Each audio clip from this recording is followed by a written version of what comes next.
5 సంవత్సరాల్లో ఏదో జరగబోతుంది. నేను ప్రవచనాత్మకంగా చెప్తున్నాను. 5 more years left. Something's going to happen. Humanity start అయ్యి 6,000 years అయింది. ఆదాము సమయం మొదలుకొని ఇప్పటి వరకు. God created 7 days. 6 రోజులు కష్టపడాలి, 7వ దినమున విశ్రాంతి తీసుకోవాలి. దేవుడు వాక్యం రాస్తుంటది, ఒక దినము 1000 సంవత్సరాలు.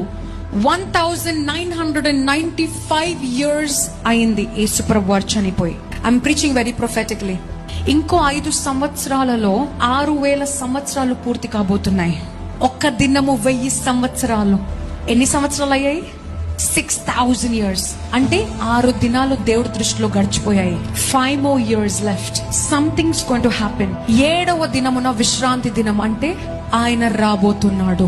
7,000th year, 7th day ఆయన రాబోతున్నాడు. నాకు చాలా ప్రేరేపణ కలిగి దేవుడు మాట్లాడి చెప్పమన్నప్పుడు I'm preaching this topic. Something is going to happen.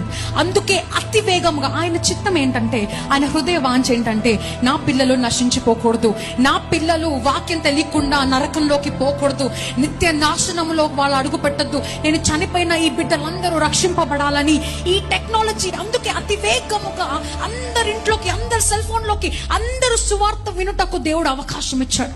Because ఒక్కసారి మరణించిన తర్వాత there is no